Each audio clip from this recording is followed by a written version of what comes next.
선조실록 69권 선조 28년 11월 30일 무술 다섯 번째 기사 1595년 명만력 23년 위관 김응남이 아뢰기를 이 성남을 3차 형문하였으나 승복하지 않으니 만일 명일 형을 가하는 것이 어떻겠습니까 하니 상이 따랐다. 이어서 전교하기를 이 성남의 죄가 흉모 비계에 관한 한 조항에 적용되지 않는다면 그 죄가 어느 정도 되겠는가 하니 회개하기를 대명률에 조요, 서요, 언조가 있으니 서로 맞지 않고 오직 대전, 추, 단조의 무릇 나는 자는 계문하여 추액해서 장 100, 유 3천리에 처한다는 것이 합당할 듯합니다 하였다.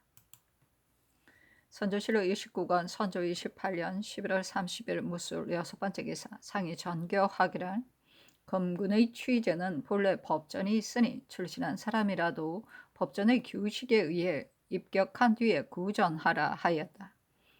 병조가 회개하기를 본조에 근일 일체 법전에 의하여 시제하였습니다. 다만 이들이 이미 출신하였는데 출신하지 아니한 사람이 같이 시험 보여 규식에 분별이 없게 되면 인정이 혹 좋아하지 않을 듯합니다. 규식에 차등이 없는 것이 합당하나 출신하지 아니한 사람은 법전에 의해 시제하여 입속시키고 출신 및 육랑 7전을 철전에 입격한 자는 입속을 허락하며 일찍이 육품 이상의 실직을 지내고 나이 50인 자는 시제하지 아니하고 바로 입속하도록 이같이 차별을 두어 권위의 규식을 세우는 것이 마땅할 듯한데 어떻게 해야 하겠습니까? 하니 상이 이르기를 본조에서 참작하여 하라. 단 금금과 친병은 평소에 선발이 크기 정하였는데 별난 뒤에 용잔하게 비할 데가 없어 구차히 충운하는 자리가 되었다. 본조에서 이것을 사퇴시키고 극선해서 무양하고 교련할 것은 생각하지 않고 다시 무사를 다른 곳에서 찾으니 이른바 돈은 가까이 있는데 먼 데서 구한다는 격이다.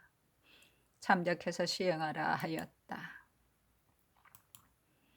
선조실록 69권 선조 28년 11월 30일 무술 일곱 번째 기사 훈련도감이 아뢰기를 호 유격이 외방 교사가 폐단을 일으키는 소식을 자주 듣고 우리나라 사들이 계속 정문하는 것을 미편하게 여겨 지금 철수에 돌아가려 합니다. 이 기회를 이용하여 잘 주선하면 외방에서 백성을 소외시키는 폐단을 제거할 수 있을 것입니다.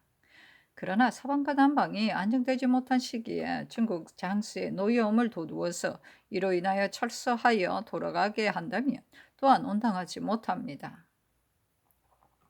마땅히 답하기를 본부에서 이미 군문의 영을 받들어 우리나라의 군병을 조련하고 있으니 종시 구제해야 하는데 어찌 시작만 있고 끝이 없어서야 되겠는가? 우리나라가 병화의 여파로 잔파됨이 더욱 심하므로 전량과 어체도 때때로 마련해 공급하지 못하여 본부 종자들의 원고를 거듭 끼치게 되었다. 그리고 외방에서 교련할 때 각 장수 및 각 군사가 말이 통하지 아니하고 정지가 서로 막혀 충돌하여 이루기 어려워서 일이 불편함이 많다. 전일 사무는 교사를 파견하지 말기를 청한 것도 이를 염려해서이다. 지금 부지런히 교련하는 원역을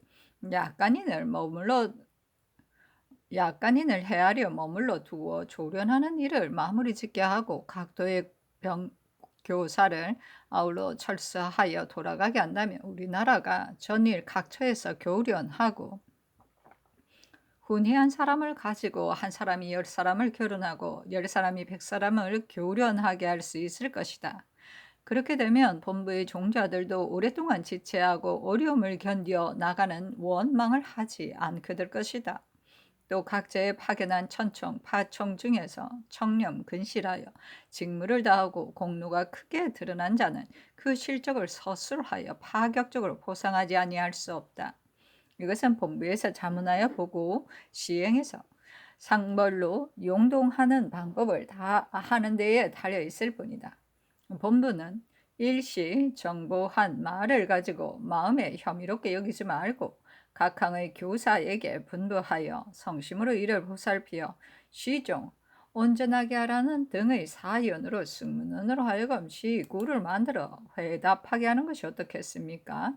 하니 상이 따랐다.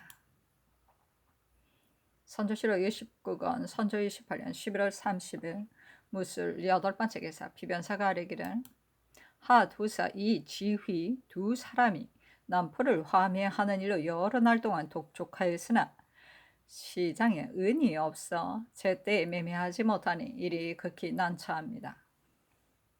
전에 호조판사 항은인이 한윤부가 이 지휘와 서로 안다는 말을 듣고 그를 시켜 나아가서 공사의 저축이 탕진되어 오늘 마련을 낼 길이 없다는 의사로 가출 진술하게 하였더니 그 사람이 잘못 뜻을 돌리고 말하기를 우리들은 벼슬이 높은 사람으로 상사의 분부를 받으러 여기에 와서 그대 나라에 포화를 주었는데 접대가 박하니 체면에 매우 미편하다. 만일 우리들을 후히 접대하면 마땅히 좋은 말로 상사에 회고하겠다. 그러면 사사를 팔지 아니할 뿐만 아니라 군문에서도 그대 나라의 비패함을 유념하고 있으니 그 많은 포목을 어찌 도로 실어갈 리가 있겠는가 하였다 합니다. 이 두 사람이 온 뒤에 예의에 따라 접대하고 별로 성의를 다하는 의사가 없었으니 유감을 품는 것은 형세상 반드시 그렇게 되는 일입니다. 예단을 후하게 마련하고 말 같은 것을 별례로 주소서. 이어서 한윤보로 하여금 다시 주선하여 회의자만 주어 보내면 공사간 침해당하는 근심을 면할 수 있을 것입니다. 그리고 혹 따뜻한 날에 한 차례 접견하시면 반드시 더욱 감사하게 여길 것입니다. 감히 이를 아울러 여쭙니다 하니 답하기를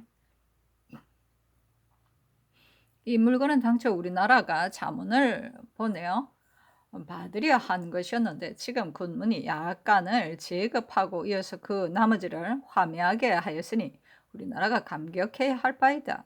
비록 전수를 다 은으로 화매하지 못한다 하더라도 혹 모물로 편의에 따라 팔도록 하여 그 영을 따르고 이어서 곡절을 갖추 진술하여 자문을 지어 살해하는 것이 가하다.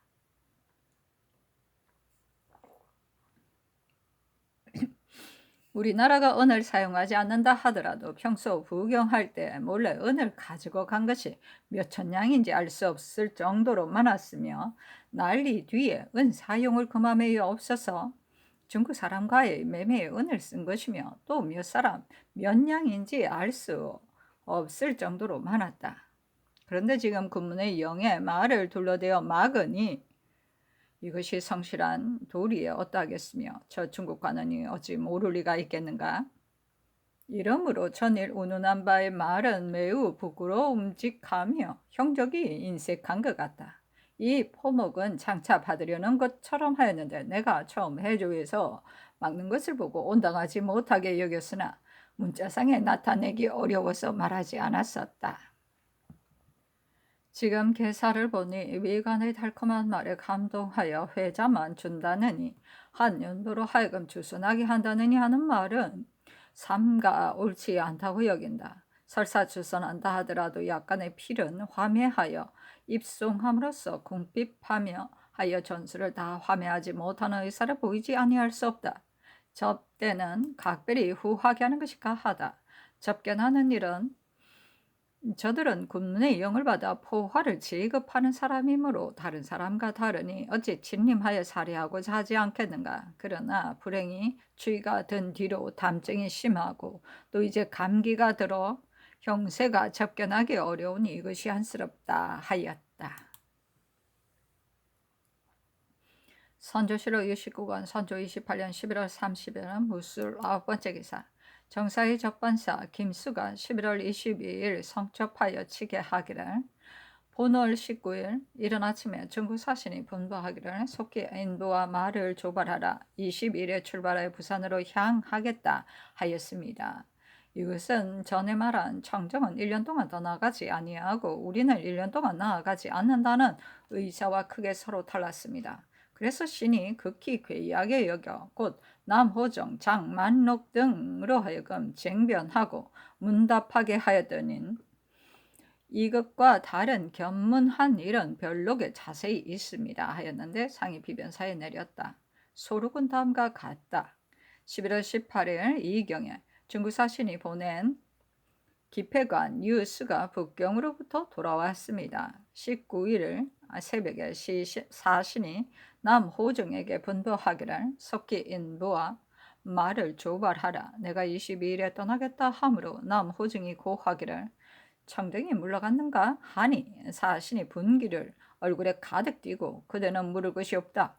내가 큰 이해를 담당하고 있으니 잘못되는 것이 만에 하나라도 없을 것이다 하였습니다. 신이 놀라움을 견디지 못하여 곧 아문에 나아가서 먼저 남호종을 시켜 이 참모를 보고 이해와 사신의 체면 및 저 외적의 간교하여 헤아릴 수 없는 상황을 자세히 말하였더니 참모가 병부에서 나아가도록 재촉한다. 16격이 노야가 부산에 나아가지 아니하므로 청정이 물러가지 않는다 하면서 노야에게 책임을 미루려 하므로 노야가 분하게 여겨 마지 않는다.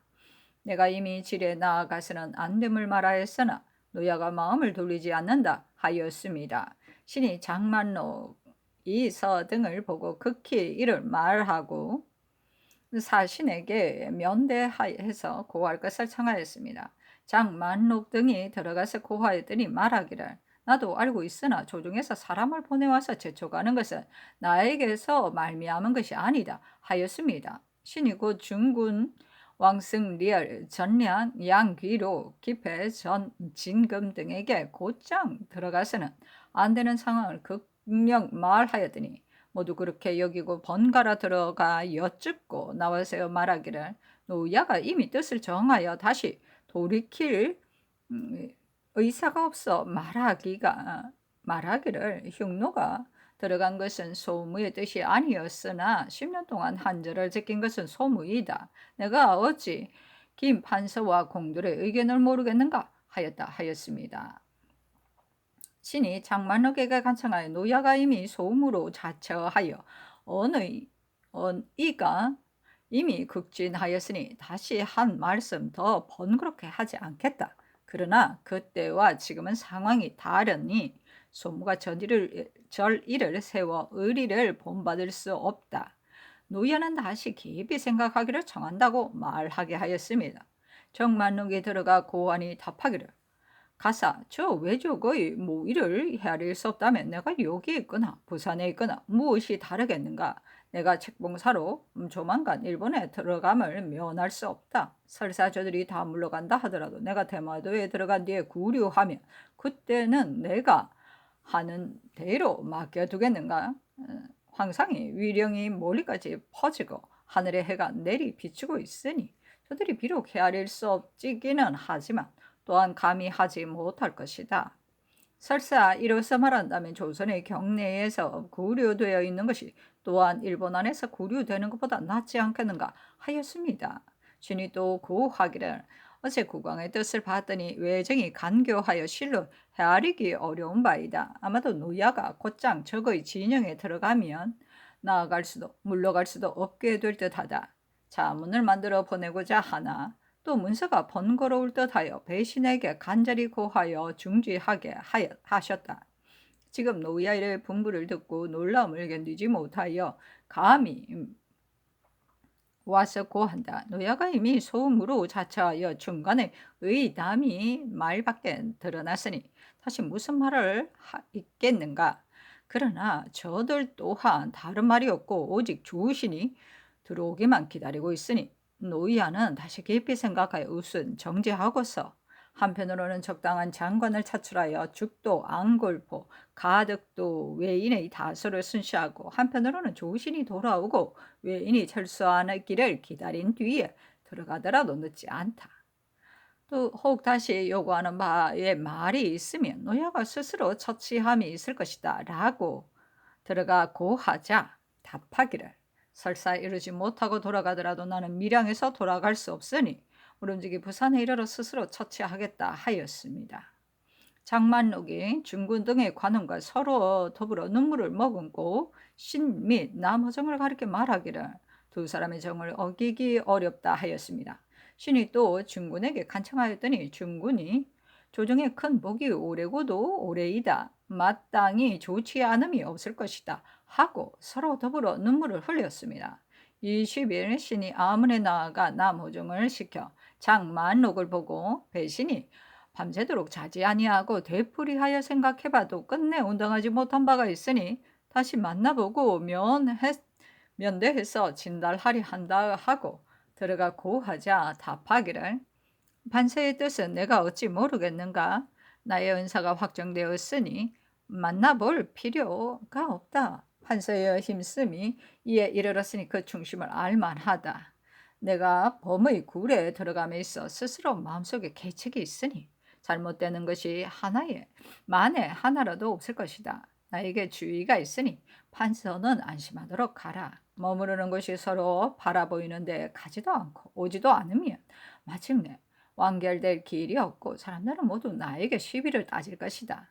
내가 서울을 나와서 몸을 버리는 것은 내가 오히려 탈신하여 한번 결판지어 큰 일을 정하고자 했을 뿐이다 하였습니다.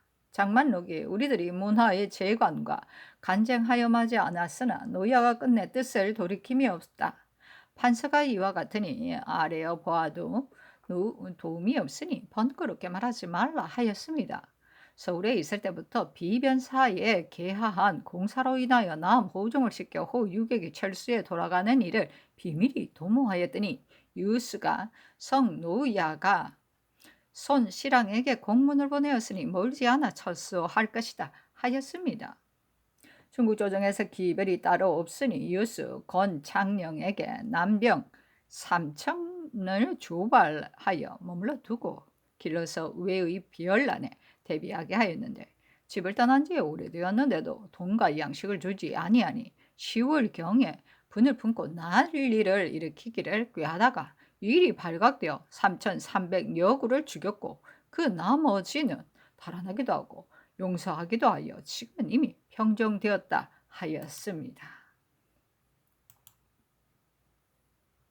선조실록 29권 선조 28년 11월 30일 무술 10번째 기사. 권주를 호주 판서의 신잡을 형조 판서의 한응인을 청평군에 이헌국을 완성군에 이기를 홍문관 부지하게 황섬을 병조 참의에 유대정을 의정부 사인에 강첨을 겸 시강원 사서에 홍경신을 성균관 전적에 이우빈을 평창 군수에 제수하다. 선조실록 70권 선조 28년 12월 1일 기해 첫 번째 기사. 장이 정릉된 행궁에 있었다. 선조실록 70권 선조 28년 12월 1일 기해 두 번째 기사. 왕세자가 아침 문안을 들이다. 선조실록 70권 선조 28년 12월 1일 기해 세 번째 기사. 상이 정원에 전교하였다.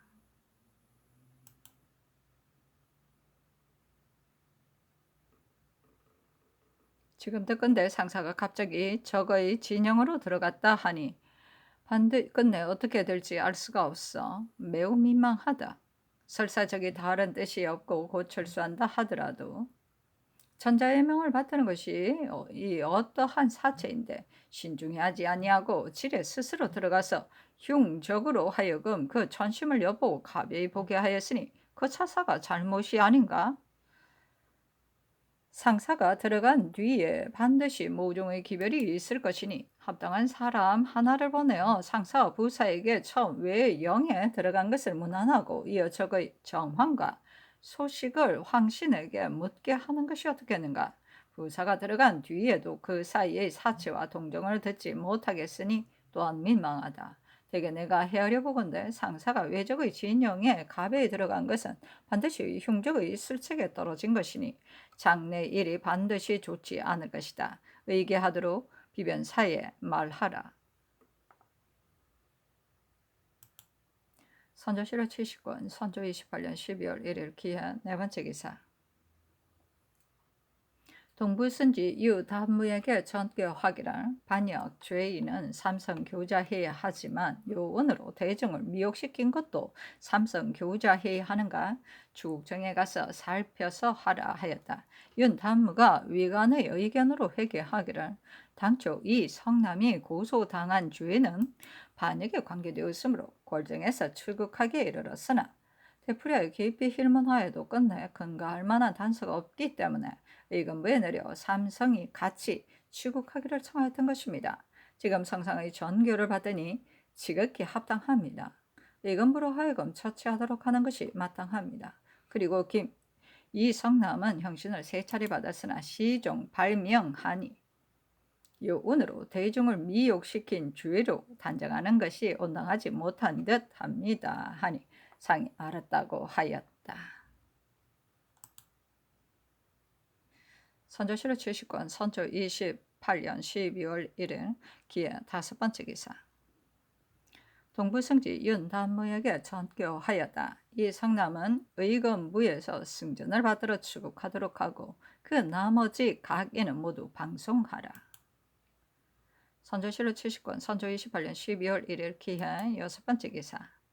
사헌부가 전에 아린 승제의 채차를 청하는 일로 아뢰기를 신들이 삼가 의금부에 내린 전교를 보건대 이 성남은 본부로 하여금 출국하게 하고 그 나머지는 모두 방송하도록 하였습니다. 수금된 사람이 특별히 방면되는 은전을 입었으니 누가 감격하지 않겠습니까? 이 성남이 비록 요운으로 대중을 현혹시킨 죄가 있기는 하나 모욕할 죄상은 이미 근거할 만한 단서가 없으니 곽희정 부자가 반역으로 고발한 것은 무고입니다.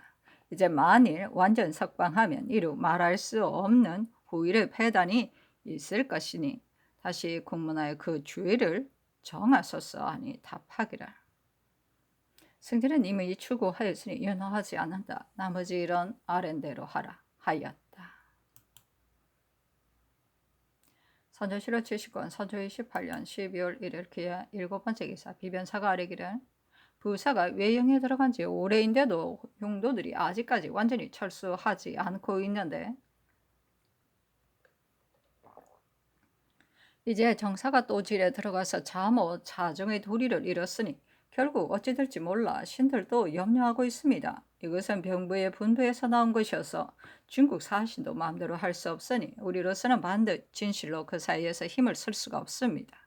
그러나 이미 들어간 뒤에 반드시 동정의 기관이 있을 것이니 성상이 하교하신 대로 흉중에 계략이 있고 벼슬이 높은 무신을 보내어 밤을 새워 달려가서 두 사신에게 문안하고 이어서 황신에게 적정을 물어 급히 회보하게 하는 것이 마땅합니다.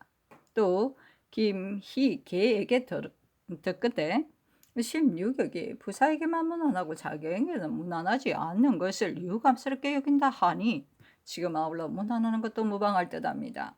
요즘 각처에 낙오된 적들이 잇따라 살아대는 일이 있어 제장들이 고식적인 데 젖어서 전혀 계엄하지 않고 있다 하니 일이 매우 근심스럽습니다. 선정관을 보내어 도우채찰사에게 비밀이 하유하여 각진에 신칙해서 무기를 정돈하고서 변구에 대비하여 적이 알지 못하도록 하는 것이 기이에 합당할 듯합니다.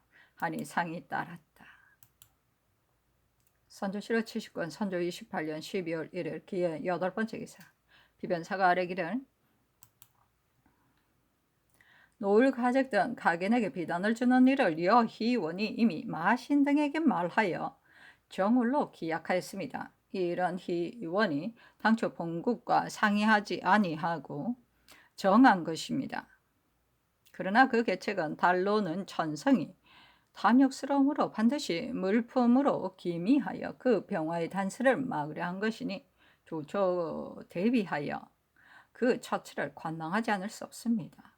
회사로 하여금 속기 마련하여 일을 잘하는 통사를 정해서 은을 가지고 요동에 가서 무역하여 급할 때에 사용하도록 하는 것이 어떻겠습니까? 하니 상이 답하기를 아랜대로 하라. 요동에 가서 무역하는 일은 아마도 정월 사이까지 미치지 못할 듯하니 짐작하여 살펴서 하라 하였다. 선조실록 70권 선조 28년 12월 3일 신축 첫 번째 기사. 사관원이 아뢰기를 남원부사 유 그 근처에 평산 부사로 있을 적에 사람됨이 어리석어 소임을 살피지 못하고 하리에게 맡겨 역을 차출함이 고르지 못하였기 때문에 백성들이 매우 원망하고 괴로워하였으니 지금 다시 큰 부를 맡길 수 없습니다. 채차하소서. 해남 현감 최위진은 인물이 범상하고도 경력이 없습니다. 본연은 본디에 다스리기 어려운 것으로 칭해지고 있으니 결코 감당해내지 못할 것입니다. 채차하소서. 그일 수령을 의차할 적에 전조에서 신중히 가리지 아니하고 용렬하거나 혹은 실제 경력도 없이 마구 승진한 무리를 용접하게 주의하므로 물증이 온당하게 여기지 않으니 이조의 당상과 생낭청을 아울러 치고 하소서. 의령 현감 홍윤장은 도임한 뒤에 형벌이 가혹하여 죽은 자가 많으므로 간신히 살아남은 백성들의 목숨이 경각에 달려 있습니다. 파직하소서 하니 상이 따랐다. 선조실록 70권 선조 28년 12월 3일 신축 두번째 기사. 황해도 해주에 지진이 일어났으므로 예조가 향, 예패, 축을 내려보내어 해계 죄를 설행할 것을 개청하였다.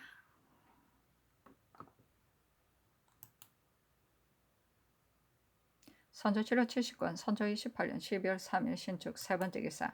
경상 주화도 관찰사 홍이상이 치게하기를 중국 상사가 행차가 22일에 길을 떠나려 한다는 내용은 전에 이미 장계하였습니다. 21일에 사신이 일행의 여러 장관들과 미리 동지 하절례를 거행하므로 신이 접반사 김수, 문의사 허진 등과 반차를 따라 예를 행한 뒤에 길이 같이 꿇어 앉아서 청적이 물러가지 않았으니 가벼이 정령에 나가서는 안 된다는 뜻을 말하자 답하기를 배신들이 머물기를 청하는 의사는 내가 이미 알고 있다. 그러나 벌써 결정하였으니 지금 그만둘 수 없다 하였습니다. 그리고 근자에 전해 듣건대 중국 사신이 도예한 뒤에 부산에 배를 대고 기다릴 외를 그대로 머물러 두어 통행에 편리하게 한다 하므로 신이 놀라움을 견디지 못하여 김수와 의논하고서 사유를 갖춰 중국 사신에게 정문하였으나 별도로 회보가 없으니 조정에 속히 의논하소서. 그 정문은 다음과 같다.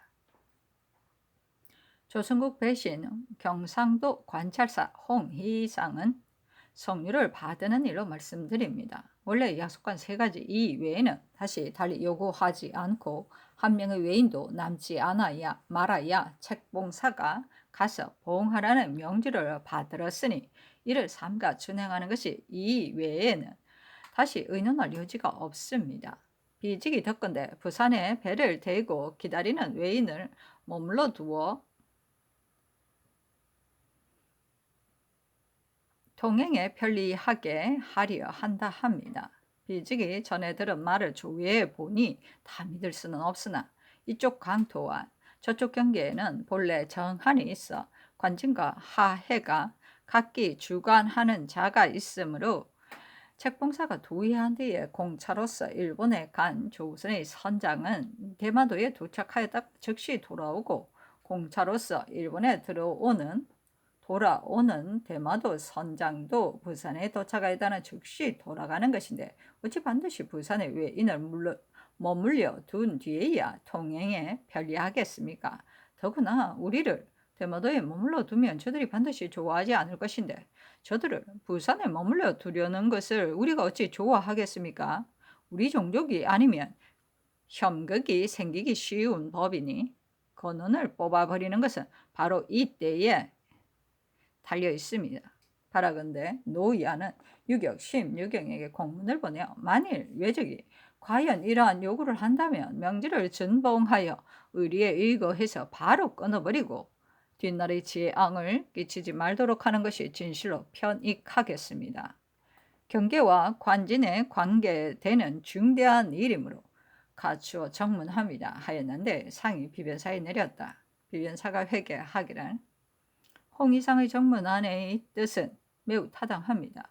전일 황신의 장계에도 배를 체전하여 처치하자는 논의가 있었습니다. 그래서 적정을 잘 조사해보고 적이 물러간 것의 진위를 심유경이 중국 사신에게 동의하여 기회 임에 처치를 극진히 한 뒤에 계문할 리로 이미 계하였으므로 도 채찰사에게 임문하였습니다. 그러니 도 채찰사와 10분 상의하여 중국 사신 및 유격에게 잘 주선하고 처치하여 후일을 화태를 끊어버릴 일로 다시 임문하는 것이 어떻겠습니까? 하니 상이 따랐다. 선조실록 70권 선조 28년 12월 3일 신축 네번째 기사 접반사 사슴시 정 황신이 치게 하기를 오늘 10일에 신이 본도 순찰사가 차견한 양산풍간 최기를 장사꾼으로 꾸며 두모포, 서생포, 임랑포 등지에 가서 외영의 형편을 탐지하게 하였더니 당일 돌아와서 말하기를 기장의 두모포는 도착하였더니 당일 돌아와서 말하기를 진중의 외인들이 바야흐로 축성하는 역사를 일으켜 나무를 끌어오고 돌을 반수 이상이나 뽑아내고 또 근처의 암석을 채취하여 끊임없이 실어 날라다. 성문에 들어가서 두루 살펴보니 구진의 방옥이 든 곳에는 여러 기저기 더 만들었고 서생포 논밭에서 수확한 곡식을 배로 실어다가 진영 안에 쌓아둔 것이 36개소나 되고 곡초를 남쪽에 쌓아둔 것이 50여 개소나 되었으며 군병이 많기로는 부산의 버금이었으나 시장의 전포는 그 반에도 미치지 못하였다. 바다 어귀에 정박한 외선이 매우 많았는데 우리나라의 판옥선 두 척도 그 가운데 있었다. 거리민에게 물어보았더니 머물러 있는 외인의 수요가 거의 8,000명이나 되고 전일 일본으로 들어간 자도 많으며 양국과 기계 및 작물을 일찍이 나누어 운반하는 일본으로 실어갔다고 하였다. 외적에 붙은 우리나라 사람으로서 외인의 진영 옆에 사는 자가 거의 200여 호나 되었다. 13일에 서생포에 이르러 진영 안의 성책과 막루가 이미 다 파괴되고 방옥도 이미 철거되었으며 오직 대외의 집 3채와 소외의 집 6채가 있는데 목책을 둘러치고 머물러 있는 외인이 겨우 50 내지 60명이었을 뿐이었다. 외인에게 물어보았더니 사냥하러 나간 자가 30여 명이라고 하였다. 같은 날 임랑포에 이르니 파괴된 형상은 서생포와 같았고 오직 외가 13개 소가 있는데 3개 소는 외인이 있고 그 나머지는 모두 텅 비어 문도 닫혀 있지 않았다. 머물러 있는 외인들이 혹 전야로 나가고 없었기 때문에 보이는 외에는 겨우 2,000여 명이었다 하였습니다. 하였는데 상이 비변사에 내렸다.